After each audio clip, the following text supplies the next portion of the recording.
tebamukutte mu nkwata eweesa kitiibwa.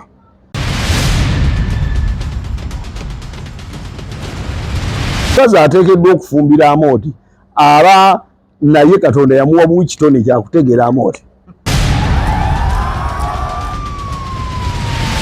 Kye yakoze kikwasa omuntu ne bamutwala e Luzira.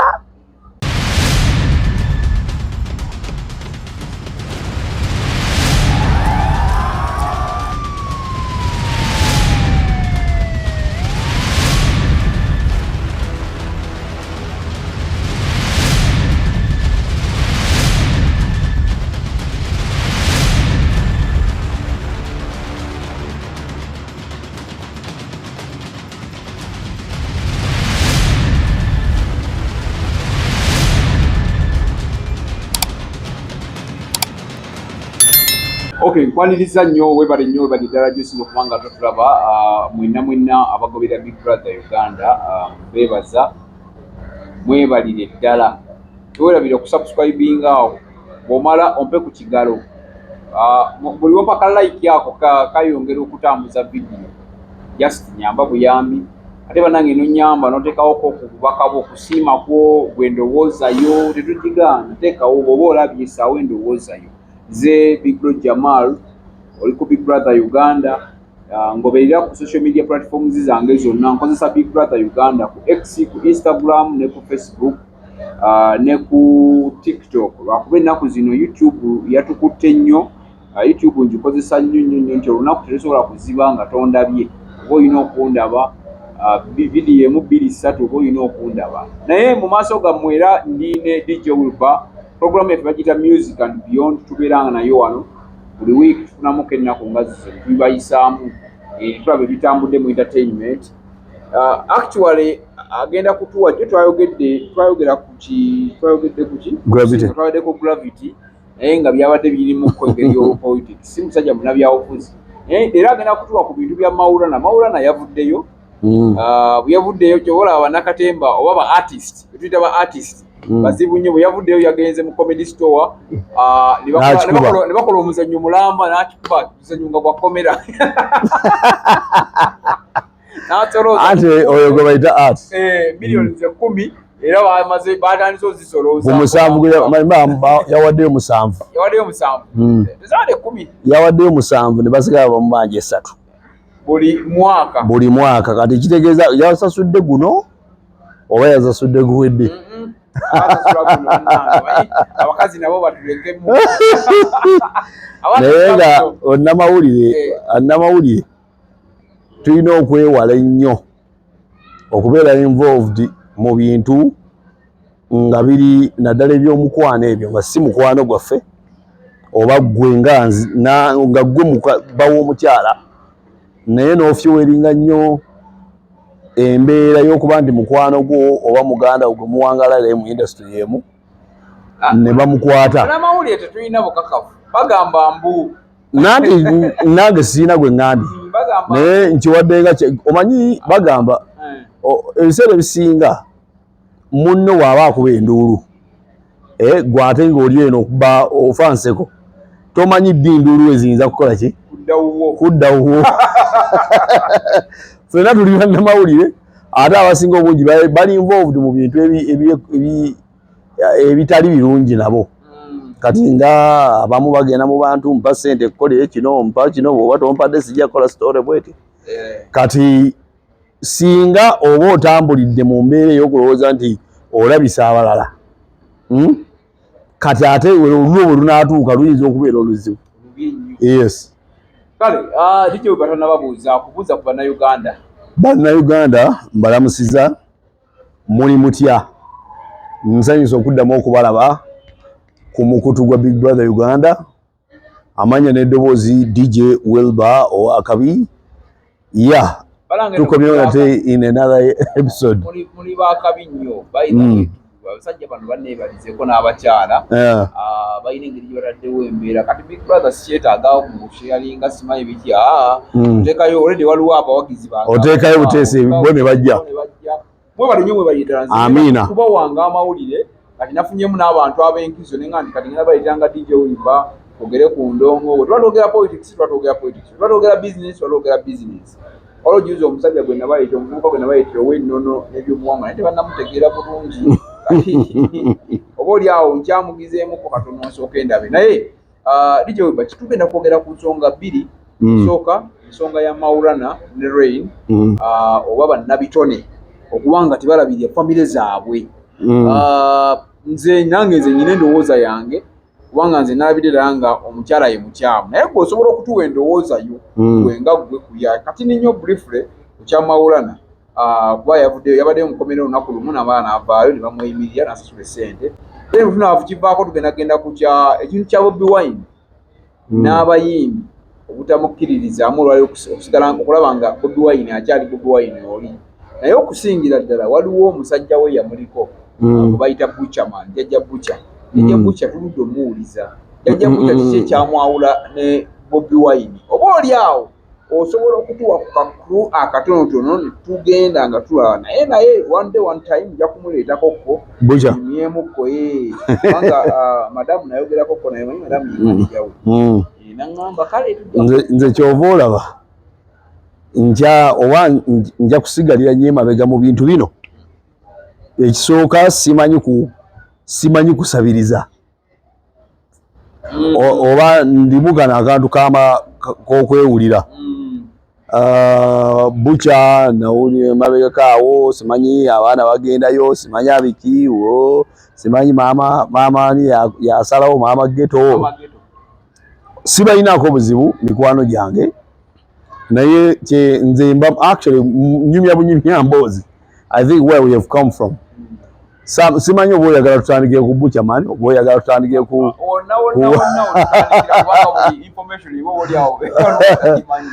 kati we tunagende wa Bucha ne Bobi tujja kunyumya ate Maulana kati gwe ngamba tutandikire ku Maulana oba olya naye nga bwe tuba tugenze briefly Maulana and Rain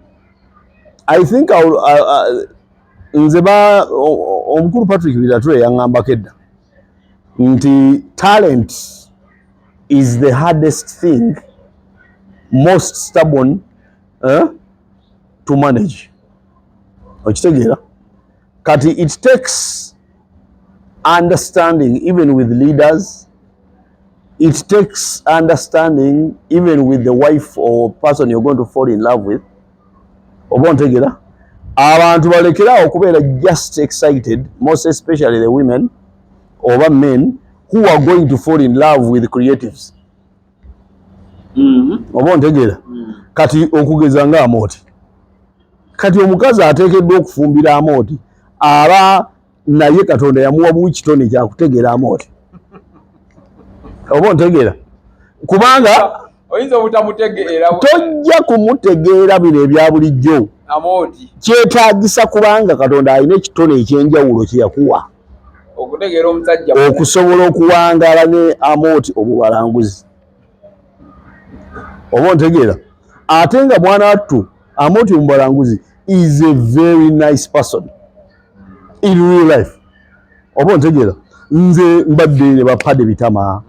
omugenzi may he so rest in peace mbadde ne Mesebo Ntwe tuwangadde ne ba Munnamasaka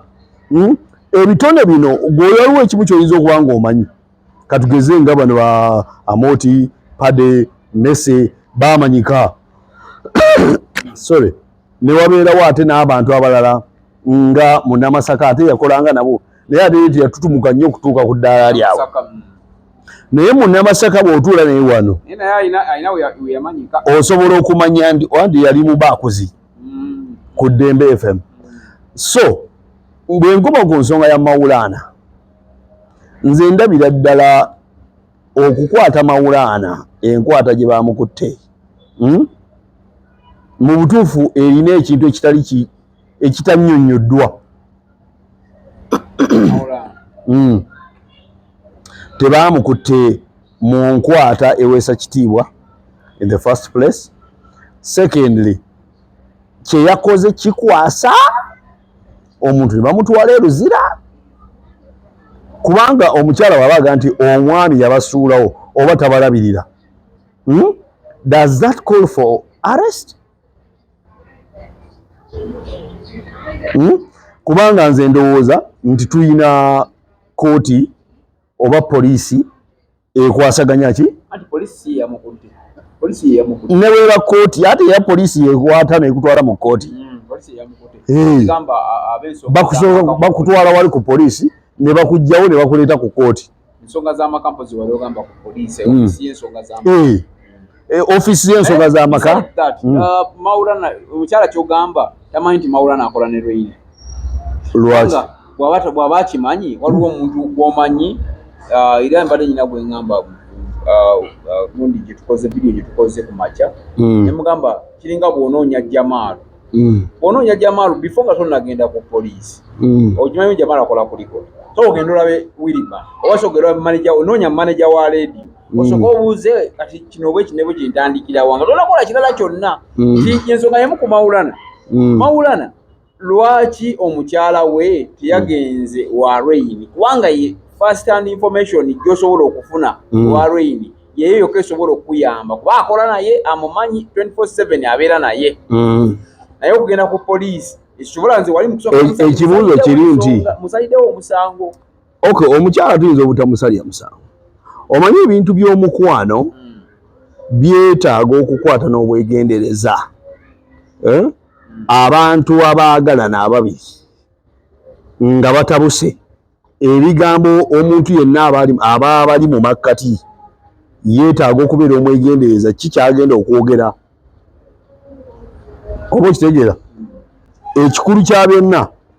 nze ndowooza nti ne bwe yandigenze wa Rain ekikulu baali baayawukana n'omukyala kubanga singa baali tebaayawukana tebandimugambye nti esasule miliyoni meka 10 buli mwaka. Ekitegeeza nti Rain manya Maulana ava ku mukyala anti wulira okay. Omanyi kati ekyo tetuyinza obutakiquestioninga nnyo olw'ensonga kooti yakoze ki ye yakisazeewo naye bwe tuba tuwoogeramu ng'abantu ekisooka mu mateeka tetumukkirizibwa kwogera musango gukyali mu kooti mba temuteekeddwa gudisikasinga naye ate tekijjaawo kiri bantu kye balowooza kuba nti boogera tuba tetukyalenjinga tekijjaawo kiri bantu kye balowooza kuba nti boogera tuba tetukyalenjinga kiri mu kooti okay naye tuba tuwogera ng'abantu abawangaalira awamu ku nsonga ezibeerawo era oba oli awo naffe tuyinza okubaako ne kye tuyigamu oba okitegeera naye nze ndowooza nti however big the misunderstanding okay nandiwoozezza nga nze my own opinion nti omuntu yenna mu wakati awo teyandikutte oli n'amutwala mu kkomera ntwala gye batuttemu Maulana olw'ensonga ekyo tekijjaawo Maulana kubanga yazaala abaana oba ontegeera asigala ye kitaabwe oba agenda kusasula miliyoni 10 ezo okumala ebbanga yagenda ozikola ki yagenda ozisasula naye bwana amala ozisasula abaana bano maama agenda batwala obuwa oba ontegeera kitegeeza nti wadde ng'ogwamu akazoola ako ak'okubanga omusajja oyagala omubonereza naye kiki ekigenda okuddako after that omusajja asobola okusalawo n'akyawa abaana okitegeera n'agamba nti abaana abo maama waabwe yampisa yantwala ne mukomera abaana basobola kukyawa maama bonna basobola okukyawa ne taata era actually kyo kireetera n'abaana okukyawa taata waabwe oba ontegeera olumu bakola ne babuuza taata lwaki maama lwaki yasiba maama taata abamu basobola omukyawa naye ate abaana bo olwaba babadde ne maama bajja kukyawa taata in most cases taata asuffocatinga nnyo when it gets to the love of children nga maama complaining taata abeera mukyamu okujjako ng'obadde exceptionally good with those kids naye nze kyendowooza nti mu byonna tetuwagira abasajja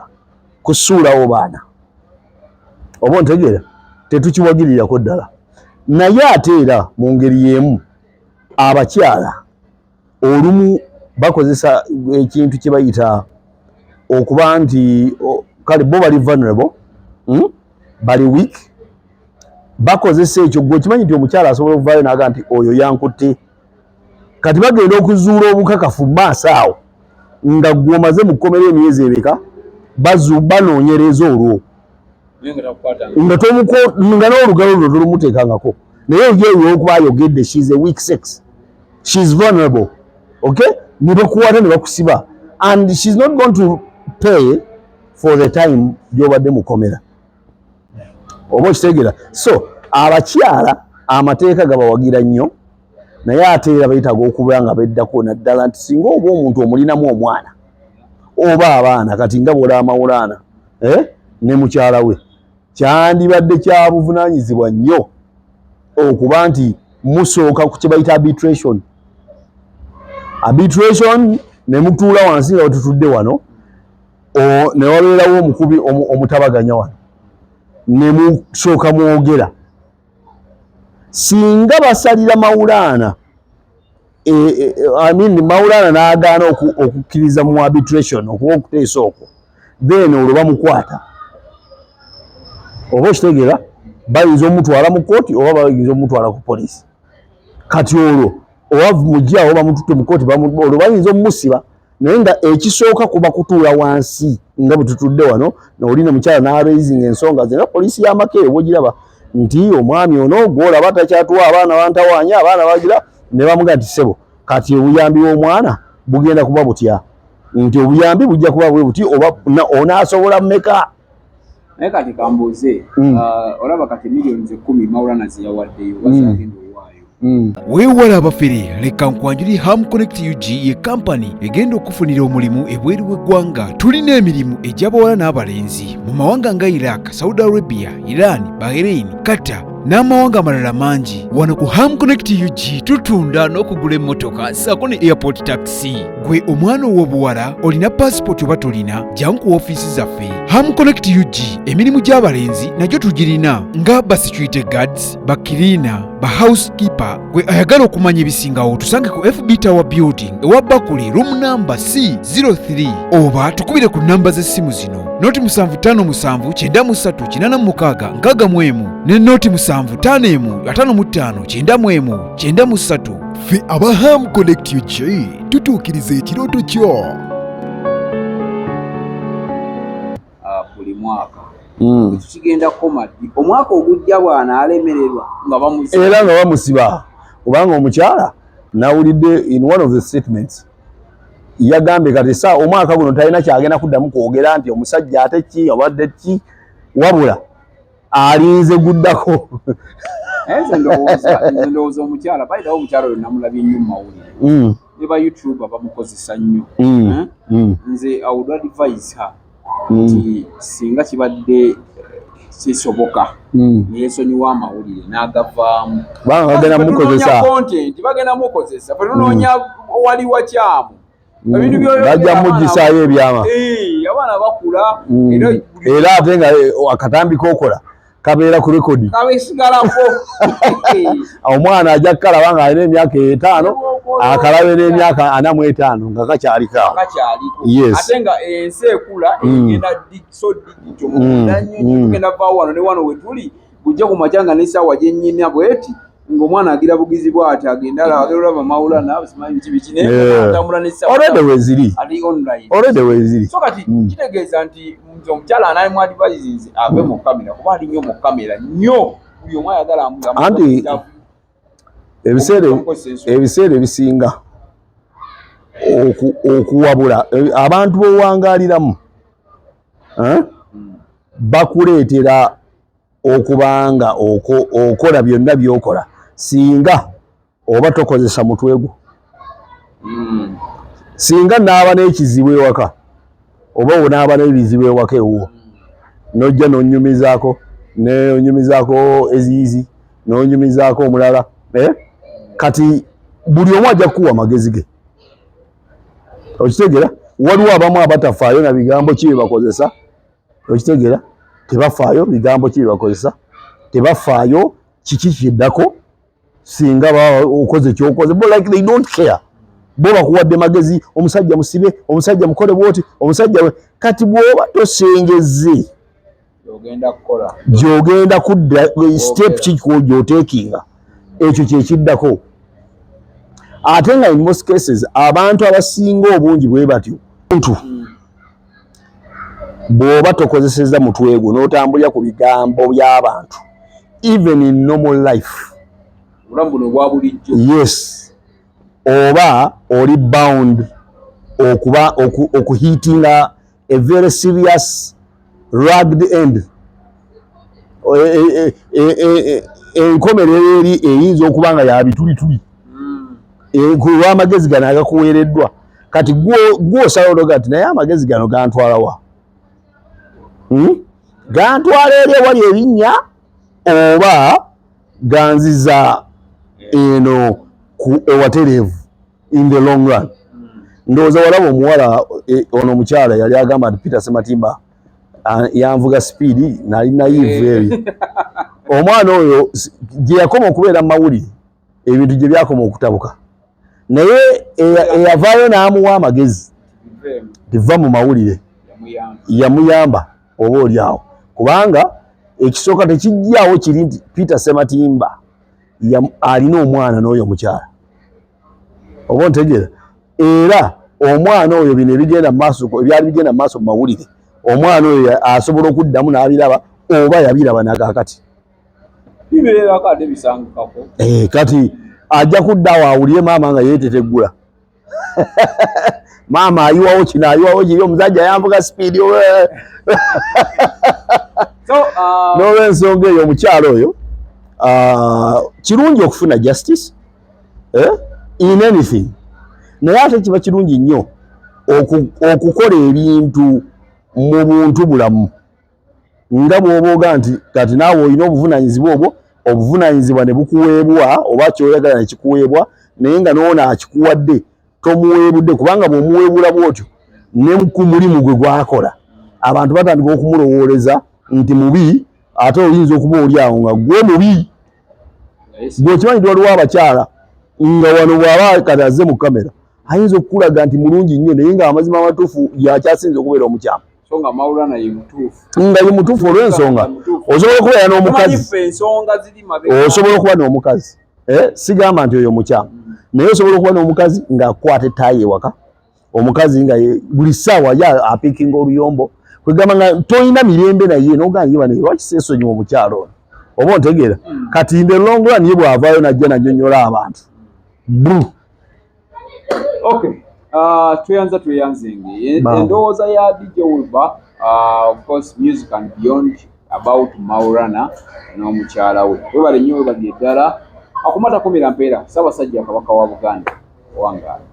gwe omuzadde eyeetaze essomero erigenda okubangulira omwana wo nga muyiiya mukozi ate ayite ne first grade katukwanjulire Shehan Standard Day and Boarding Primary School abagenda okuteeka ebyensoma by'omwana wo ku mutendera ogusingira ddala empisa eddiini ebyemizannyo n'obuyiiya bwonna tubikulembereza ddala ng'ate ebyokulya n'ebyensula bya mulembe ddala tulira n'entambula eri abayizi abaviira ewala gwe ate omuzadde eyandiyagadde omwana wo okuyita ne first grade totunula obulala wonna okwewandiisa kugendera ddala mu maaso okuva ku nassale paka ku kibiina ekyomusanvu day ne boarding ng'ate n'ebisale birungi ate bisobokera ddala jjukira nti requirements zonna omwana wo azisanga ku ssomero tusangibwa Lubaga mu Bulwa zone okuliraana 24/7 motel gwe ayagala okumanya ebisingawo tukubire ku noti 773 73